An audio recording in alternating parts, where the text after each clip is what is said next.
The Fox and the Hound.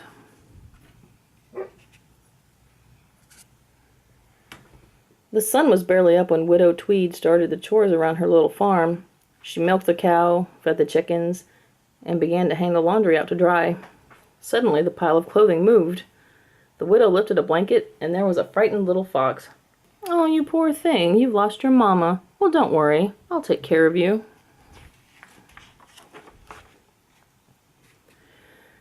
Just down the winding country road lived a hunter named Amos Slade. One day he came home with a surprise for his dog, Chief. It was a hound dog puppy named Copper. "He's just a little runt now, Chief, but he'll grow. He's for you to look after from now on." Widow Tweed loved having a new member in the family. "You're such a little toddler. I'll call you Tod. But it's time to do my work now, so you run along and play." Tod scampered outside and wandered off into the woods.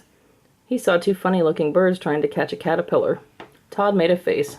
"A worm for breakfast? Yuck!"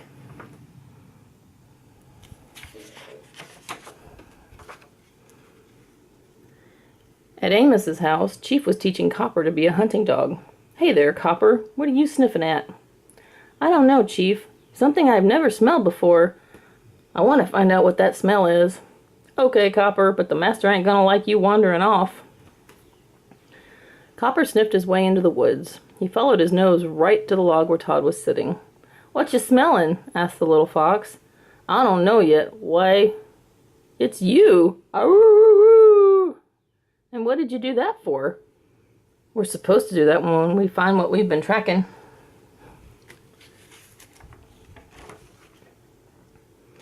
"I'm a fox. My name's Tod. What's your name?"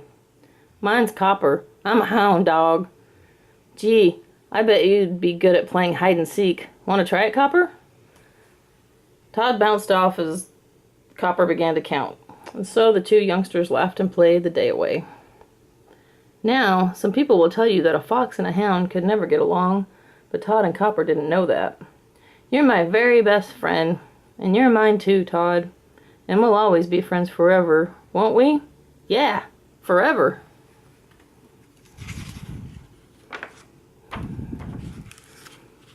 The next day, Copper didn't come out to play. Tod found him tied to his barrel house. "My master says I gotta stay home, and it's no fun neither." "Well, we can play around here then." "Oh no, not with old Chief over there. He can get awful mean. He's cranky." Tod crept into Chief's barrel. "Gee willikers, is he ever big? Wow, look at those teeth. Oh, don't go in there." Suddenly, Chief's eyes popped open. A fox! Chief charged after Tod, scattering chickens in every direction.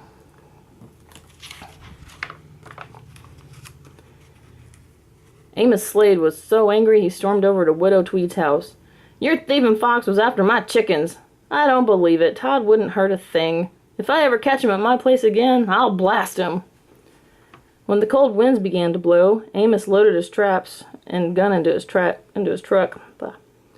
"When Copper, old Chief and I are gonna teach you all about hunting." Over the long winter, Copper grew big and strong. He loved hunting. In no time at all, he was sniffing out animal tracks, even in the deep snow.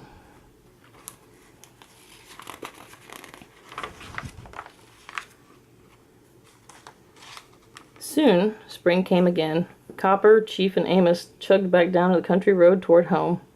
Tod was glad to see his old friend returning. "I'll go see Copper tonight after Chief and Amos are asleep." "Copper! Psst! Hey, Copper, it's me, Tod." "Hi, Tod. Gee, it's great to see you, but you shouldn't be here. If Chief wakes up, we'll both be in trouble." I just wanted to know if we're still friends." "Tod, those days are over. I'm a hunting dog now." Just then, Chief woke up. "It's that fox again."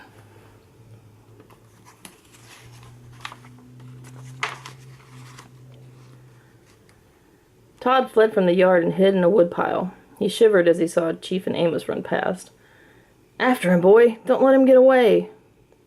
Copper's keen nose led him right to the woodpile. "Tod, I don't want to see you get hurt. I'll let you go this one time." Tod escaped by running across a high railroad trestle, but there, blocking his path, was Chief. At that moment, a speeding train rounded the corner. Tod ducked between the rails, but Chief was bumped off the tracks. He tumbled down the steep cliff to the river below.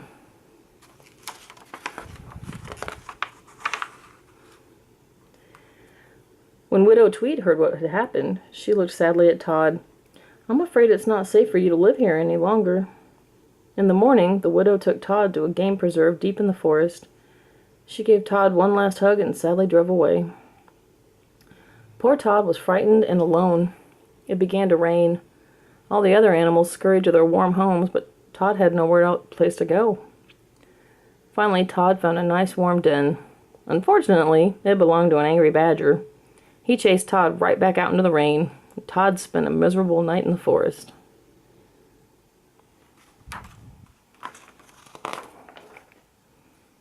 But in the morning, things looked brighter. Tod met a beautiful girl fox named Vixie. She thought Tod was the most handsome fox she'd ever seen. "I just know you're going to love the forest. Let me show you around." Vixie made Tod feel right at home, and Tod knew he was going to like living in the forest after all. Meanwhile, Amos and Copper were in the forest too. They were setting traps to catch Tod. "That fox will be coming right through here, then we'll get him." As Amos set the last trap, a huge bear loomed up before him. Amos stumbled backwards and right into one of his own traps. With a mighty swipe, the bear slapped the gun from Amos's hand. Copper tried to protect his master. Fearlessly, he lunged at the huge bear. With a single powerful blow, Copper was knocked to the ground. Tod heard Copper's howl and ran to help his childhood friend. Leaping on the bear's back, he bit and he scratched wildly.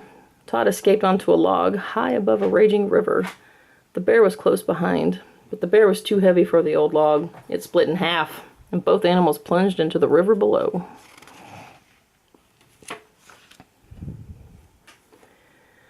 Tod struggled ashore. There was Amos, aiming right at him. Copper limped in front of the hunter's gun. "Come on, Copper, get out of the way." But the hound refused to leave his friend. Finally, the hunter lowered his gun. "Okay, Copper, I understand. Let's go home." Copper started to follow Amos toward home. After a few steps, he looked back at Tod, and then smiled goodbye. They both knew that a fox and a hound couldn't live together, but they would always be the very best of friends. Sometimes, on warm summer nights, Tod and Vixie would leave the forest and climb a hill overlooking Copper's house. As Tod looked fondly down at his friend, the voices of a little fox and a little hound seemed to echo in the breeze. "Copper, you're my very best friend. And you're mine too, Tod. And we will always be friends forever." Yeah, forever. The end.